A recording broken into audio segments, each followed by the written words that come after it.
Ora, bem-vindos para mais um vídeo e hoje eu vou falar de uma obra muito conhecida dentro da ciência política, que é esta obra que eu tenho aqui ao meu lado, de Maquiavel, Nicolau Maquiavel, a obra famosíssima O Príncipe, obra que é muito debatida hoje nos círculos de ciência política. Hoje estuda-se muito na ciência política esta obra. É uma obra, segundo muitos estudiosos e analistas, é uma obra de referência e Nicolau Maquiavel, tido com Aristóteles, é considerado um dos principais fundadores da ciência política. Dito isto, vamos agora passar para a obra do Príncipe, que eu fiz, portanto, um estudo e uma leitura da obra, e desde já quero aqui também dizer que é uma certa crítica em relação à obra em si, daquilo que depois veio a ser o legado posterior da obra de Maquiavel, e também percebermos do que se trata esta obra, O Príncipe, porque é que foi escrita, qual foi o objetivo do autor ao escrever esta obra, qual é a ideia central do autor, portanto, o que é que se passou na cabeça deste autor quando escreveu esta obra. Portanto, fazendo rapidamente uma biografia do autor, o autor, que é florentino, nasce, portanto, em 1469 em Florença e morre em 1527.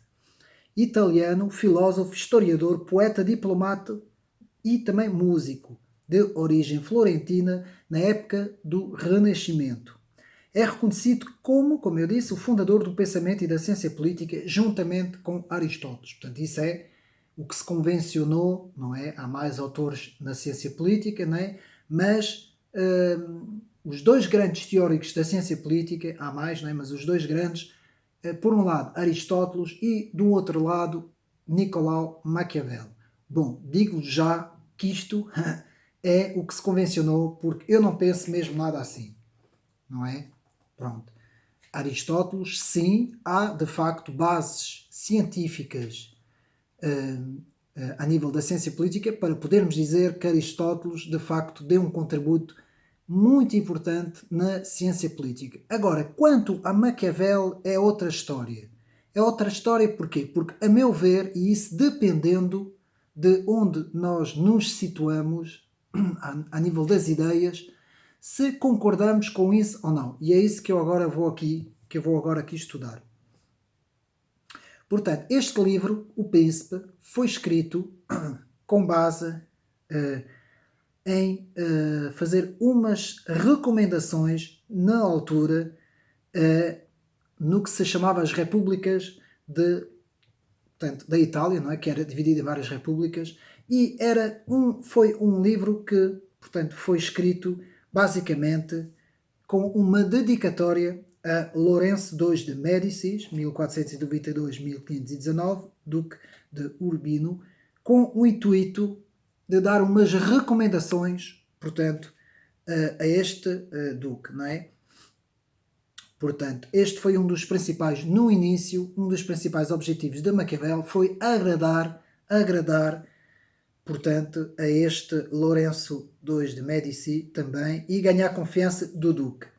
Foram esses os grandes objetivos de Maquiavel no estado inicial. Portanto, desde as primeiras críticas feitas postumamente pelo cardeal inglês Reinald Pole, não é? Porque a Igreja Católica manteve-se bastante crítica em relação a esta obra, de um entendimento, pode-se dizer que Maquiavel foi um choque bastante grande nessa época, ou seja, na época do Renascimento, do início da modernidade, e posteriormente foi de facto uma grande mudança na visão que existia até essa altura. Nós temos que compreender que até essa altura a maior parte dos poderes que existiam, portanto estou mais ou menos a falar na Europa, não é? No mundo europeu, eram baseados no rei, nos príncipes, no clero e na nobreza. Pronto. E nós sabemos, a nível de ciência política, que muitas das vezes a palavra virtude, principalmente nos poderes para o rei, no caso da monarquia, a virtude era uma coisa muito importante. E também sabemos a influência do cristianismo, a influência das doutrinas bíblicas, também na maneira como deveria ser entendida a governação por essa altura. Isto foi mais ou menos no período todo, desde Constantino até chegar ao Renascimento.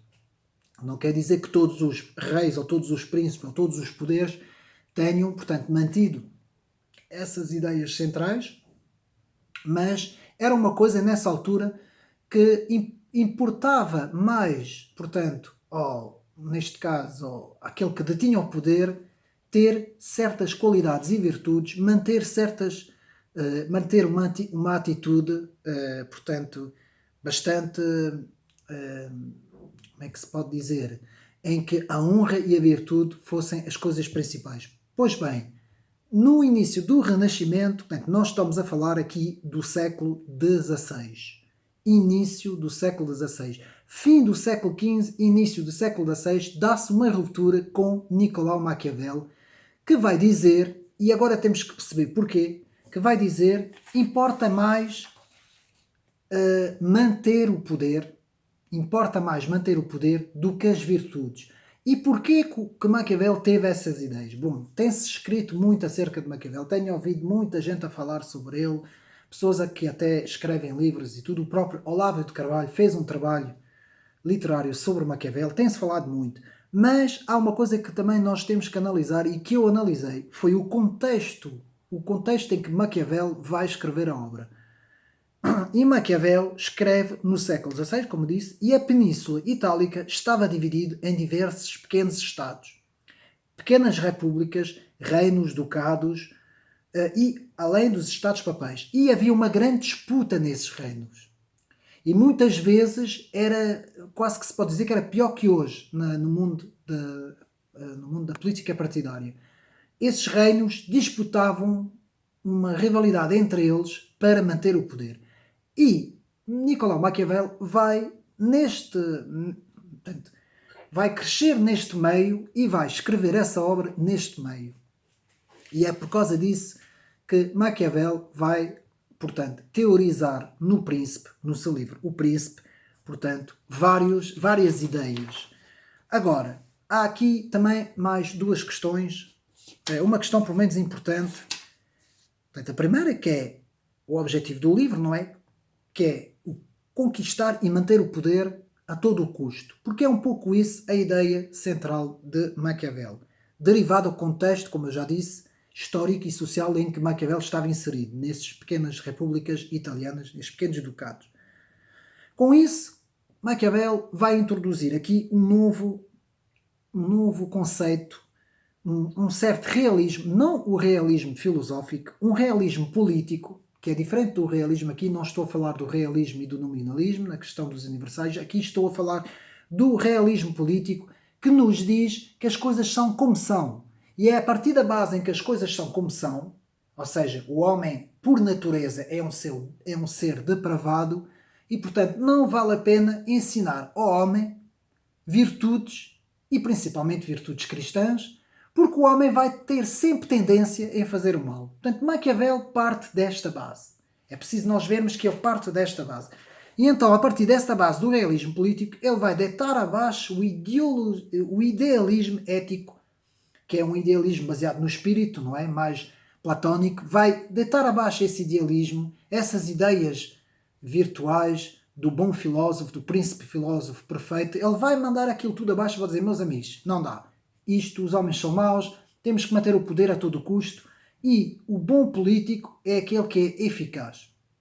Estranhamente, hoje, o mundo político funciona muito assim, muito com essas ideias, já vamos ver isso mais para a frente. Portanto, podemos dizer que o Príncipe é um manual prático, não é teórico. Porquê?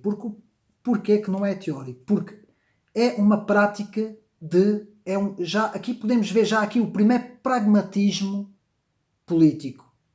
É o início do primeiro pragmatismo político, como fazer para manter a todo custo o poder. E há também uma frase que muitas vezes se retira do Príncipe de Maquiavel, a obra que está aqui, erroneamente, porque não foi verdade, a frase, a expressão nem sequer está no livro, que é aquela ideia de que todos os meios justificam os fins. É o contrário. Portanto, o fim é que justifica todos os meios, não é? Portanto, podemos fazer tudo para manter o fim. O fim, temos o fim em vista, então temos esta frase que é: os fins justificam os meios. É isto que eu queria dizer. Pois esta frase não existe no livro. Podem ler o livro do princípio ao fim, não existe. Isto foi uma coisa, foi uma interpretação, foi retirado da obra dele, mas não quer dizer que não esteja aqui esta ideia. Esta ideia pode estar aqui delineada mais ou menos nos escritos de Maquiavel. E de facto é. Porque Maquiavel vai, como eu disse, primar aqui uma série de coisas. Portanto, o autor vai aqui analisar que o Estado, e é o primeiro autor a utilizar a palavra Estado. Antes dele, na Grécia, utilizava-se a palavra polis, os romanos utilizaram a palavra república, e na Idade Média eram, portanto, principados e potestades, eram os principados, e era a monarquia do rei, não é? E depois, com Maquiavel, começa a palavra Estado.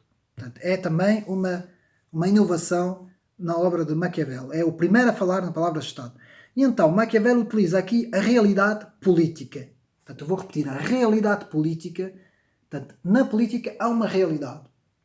Os homens são como são, os homens são maus por natureza, então nós temos que manter o poder para que não haja, portanto, hipótese nenhuma de quem tiver o poder ser atingido pelos homens. Portanto, será uma libertação da política, da moral. Portanto, ou seja, há aqui uma libertação da moral. Não é imoralidade. Atenção, outro erro que se comete quando se lê a obra de Maquiavel é pensar que é um livro imoral. Não, é um livro amoral, que é muito diferente. Faz uma libertação da política, faz uma ruptura entre a política e a moral. Ele vai separar a política da moral, que a Igreja Católica tinha esse conceito, não é? Portanto, o poder temporal e o poder espiritual, não é? Muitas vezes o poder espiritual comandava o poder temporal ao longo de toda a Idade Média. Os reis e o nosso rei Afonso Henriques teve que fazer isso em 1143, quando quis, portanto, a independência do Reino de Portugal. Ele teve que recorrer ao Papa, e depois com a Bula Papal em 1179, não é? Teve que pagar ao Papa na altura, não é? Para poder ter então o reconhecimento da independência do seu reino. Portanto, havia essa subordinação do poder temporal ao poder espiritual. E Maquiavel, no início do Renascimento, vai quebrar isto e vai dizer: a partir de agora não. Religião, Igreja Católica, cristianismo já não tem nada a ver com o poder político. Não deve ter nada a ver com o poder político. Portanto, há uma libertação da política e da moral. Depois temos a aquisição, conservação e exercício do poder. São as três grandes obras, os três grandes preceitos que Maquiavel vai aqui no livro, ao longo do livro, falar sobre, portanto, a aquisição do poder, a conservação do poder e o exercício do poder, a legitimidade do exercício do poder. Portanto, Maquiavel vai ter algumas frases, vai dizer que mais vale ser temido do que amado. Sim, senhor, podemos ser amados e é bom que o povo ame o líder, o dirigente, o chefe, aquele que detém o poder. Sim, mas é bom que o povo o tema mais que o ame, segundo a ideia de Maquiavel. Portanto, mais vale ser temido do que amado. Maquiavel não fala em imoralidade, como eu disse, mas sim em amoralidade, como eu já expliquei. Portanto, até que ponto, a grande ideia que podemos retirar daqui é até que ponto o Estado político desculpa o comportamento moral. Portanto, essa é uma frase que nós podemos pensar e que Maquiavel vai desenvolver aqui no seu livro. Até que ponto o êxito político desculpa o comportamento moral. E é exatamente isso que Maquiavel vai falar. Maquiavel vai dizer, sim, o êxito político deve ser mais importante que o comportamento moral. Se o rei, se aquele que detiver o poder, príncipe, se o príncipe tiver que, certa altura, usar a religião, ele pode usar a religião. Se noutras alturas ele tiver que não usar a religião e usar outros meios diferentes, ele também vai poder usar. Tudo deve ser sempre usado por meio a manter o poder.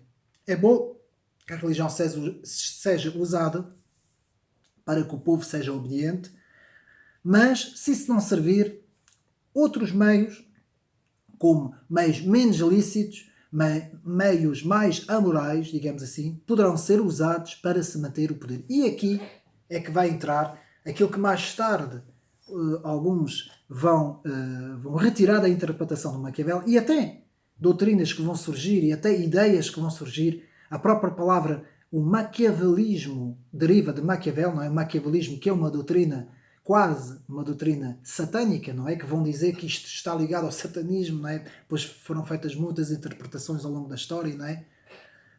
Vão fazer com que o Maquiavel seja visto como, de facto, um autor extremamente negativo ao longo da história. Negativo para uns, positivo para outros, como eu disse. Muita gente vai se rever em Maquiavel. E muita gente, olha, os grandes líderes políticos da União Soviética reivindicaram-se de Maquiavel.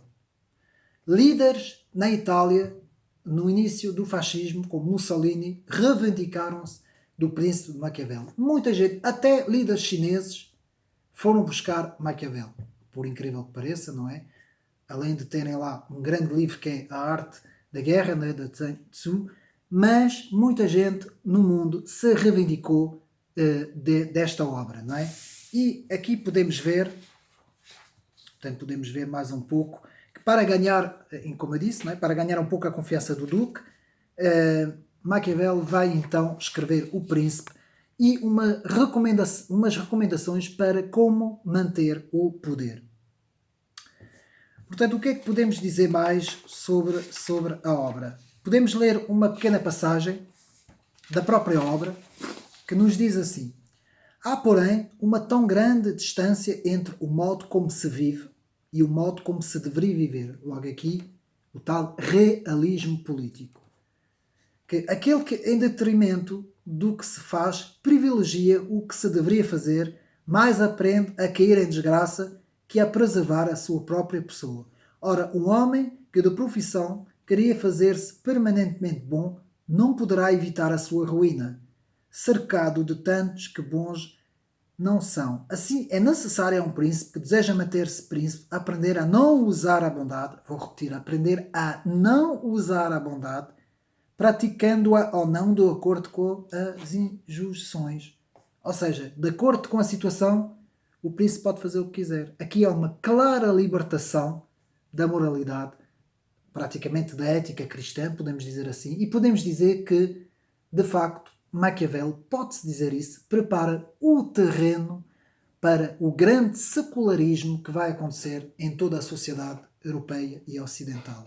Aqui Maquiavel faz uma clara distinção entre o poder temporal e o poder espiritual. A partir de agora, o temporal vale tudo, o espiritual é outra história. O que é que se deve a essa dicotomia, essa dissociação dicotómica da virtude política em relação à virtude moral? O que é que se deve a isso? Como eu disse, bom, Maquiavel teve também vários problemas na vida dele, assim como todos os grandes escritores e teóricos, todos eles têm sempre uma história de vida, todos eles, assim como Nietzsche, né? Friedrich Nietzsche teve muitos problemas psicológicos, todos eles têm grandes problemas e isso vai afetar, portanto, a doutrina que eles vão produzir, não é? E Maquiavel também teve, e no final da sua vida, Maquiavel teve quase que andar a reboque, não é? Do Papa, não é? Quase que pedindo esmola, quase que vivendo por esmola do próprio Papa. Maquiavel teve muitos problemas, tinha um complexo de inferioridade muito grande no início da sua vida, queria à força ser visto pelo Duque, não é? Queria um lugar, ele, portanto, foi um funcionário, não é? Hoje chamamos isso um funcionário público, na altura ele era, portanto, ele começou a sua carreira como aliás, mesmo um funcionário, não é? E ele, portanto, queria, de facto, subir na vida, não é? Como é óbvio, como é lógico, e queria as graças e as mercês do príncipe nessa altura. E isso afetou muito o pensamento de Maquiavel. Ao fim da sua vida, Maquiavel mudou muito o pensamento da sua vida. Muita coisa mudou. Há quem diga que, de facto, no leito de morte, pediu arrependimento, não é? Pediu arrependimento. Isso não se sabe, não se sabe muito bem essa história. São histórias da própria biografia do autor. Mas pronto, para dizer que, de facto, o pensamento de Maquiavel era muito complexo. Ninguém sabe muito bem o que ia na cabeça dele. Parecia até dois discursos. Até quase podemos dizer que havia ali uma paralaxe quase, não é? Uma paralaxe quase cognitiva na cabeça do autor, que recomenda umas coisas, escreve umas coisas no Príncipe, mas depois, ao longo da sua vida, também vai ter uma atitude completamente oposta àquilo que o próprio Maquiavel escreve, que o próprio Maquiavel recomenda no livro O Príncipe. Por isso é que é sempre muito complicado quando nós estudamos uma obra do autor. Nem sempre as obras dos autores correspondem realmente ao que vai dentro da cabeça do autor. Isso acontece muitas vezes. Nós pensamos, não, o autor escreveu X, ele pensa mesmo X. Não, muitas vezes não é assim. Enganam-se os que pensam isso, e é por isso é que é preciso estudar muito bem as obras a fundo e, ao mesmo tempo, estudar a biografia do autor, ver o que é que ele escreveu mais, quais foram as influências, em que contexto o autor viveu, porque é que ele escreveu assim, qual era a influência social à sua volta, e política e religiosa também, não é? Tudo isso tem que ser visto para chegarmos a um consenso, para chegarmos a um entendimento. E aqui, o que é que podemos dizer então da obra de Maquiavel? Eu penso que se pode retirar aqui, agora, na minha crítica pessoal, uma grande conclusão. Que eu penso que nem sempre as coisas são como Maquiavel pensava. E para mim, o grande erro de Maquiavel é que a prática imoral e a moral do poder não garante o êxito político. Portanto, isso agora sou eu que estou a dizer. Esse foi o grande erro do Maquiavel. É que o Maquiavel pensava que manter a todo custo o poder, seja como for, os tais, como eu disse, a tal frase que depois retirou-se do trabalho dele, os fins justificam os meios, isso, meus amigos, nem sempre garante êxito político. E nós, transportando hoje para os nossos dias, vemos muitas vezes que há, portanto, políticos, não é? Que há figuras de Estado, pessoas que têm o poder, que acham que podem ter o poder, que podem manter o poder a todo o custo, fazendo o que querem, tendo sempre êxito. E muitas vezes não. Porque o povo também vê, muitas vezes as populações, os povos, muitas vezes veem a atitude do político. Quando o político age bem, quando o político age mal. Portanto, isto remete-nos para que, de facto, existe uma moral. Existe uma noção, quer o nosso mundo esteja a caminhar para o fim e esteja cada vez mais afastando-se, ao fim e ao cabo, da moral cristã, não é? Nós estamos a afastar-nos cada vez mais, mas existe sempre a noção do bem e do mal. Podem ter a certeza que se alguém fizer uma coisa mal em relação ao povo, as pessoas vão ver, as pessoas vão sentir. E por isso é que muitas vezes a comunicação social, o papel da comunicação social é abafar, é esconder, é transformar uma atitude negativa numa atitude positiva. É isso que a comunicação social sabe fazer, é pegar nesse caso, nos líderes políticos, no partido político, porque a maior parte das vezes são esses partidos que sustentam a comunicação social, não é? E ela então, e não só, não é? Há outros poderes que sustentam a comunicação social, mas agora neste contexto, muitas vezes a comunicação social é um amparo do poder político, não é? Quer dizer, o poder político erra, está a fazer estragos, mas a comunicação social vai avançar como sendo uma coisa muito boa. E muitas vezes as pessoas são enganadas. Nós temos o caso de um político em Portugal, como Mário Soares, por exemplo. Se nós analisarmos toda a carreira biográfica deste político, não é? Que já faleceu, nós vamos ver que houve aí uma série de coisas que este político cometeu, que a comunicação social protegeu completamente ao longo das décadas, não é? E quantos é que não são assim? Quantos é que não são assim, não é? E muitas vezes, quando a comunicação social não concorda, muitas vezes, com um político, por esse político ter uma ação, geralmente eu vou-vos já dizer, um político que esteja associada geralmente à moralidade, que defenda a justiça e a moral, e principalmente uma moralidade religiosa, digo-vos já que é logo atacado pelos poderes à volta, principalmente pela comunicação social. E eu não preciso aqui de falar nenhum caso aqui que nós temos em Portugal, que os meus amigos, se quiserem, pensam e vão ver o que é que eu estou a dizer. Ou seja, muitas vezes quem defender um lado moral, ético, religioso, cristão, quem defender isso na política, muitas vezes é atacado. Hoje, e porquê? Podemos voltar novamente ao Príncipe de Maquiavel e ver o porquê. Porque essa desassociação entre a política e a moral foi feita a partir de Nicolau Maquiavel. Porque isso não existia no passado. Com os reis monárquicos, isso não existia. Antes, pelo contrário, no tempo dos nossos reis, os primeiros reis, principalmente os primeiros reis, até mais ou menos a dinastia de Avis, não é? Quando começa a dinastia de Avis, Dom João I, ainda se pode incorporar nesta visão, e mais alguns reis mais para a frente, nós temos aqui uma associação grande entre a honra, entre a fé, neste caso era a fé cristã, a fé católica, a honra, a virtude do príncipe, do rei. Isto hoje em dia, no século XX, XXI, não existe. Isto foi completamente... Isto levou um processo, não é? Desde o século XVIII, século XVI ao século XVIII, principalmente a partir do século XVI, final do século XV, século XVI, com o príncipe Maquiavel, dá-se essa ruptura, essa grande ruptura entre a moral e a política. Mas, como eu disse, e continuando, o grande erro de Maquiavel, para mim, foi esse. A prática imoral, a prática amoral, não é imoral, atenção, a prática amoral, a dissociação entre a política e a moral, não garante o êxito político.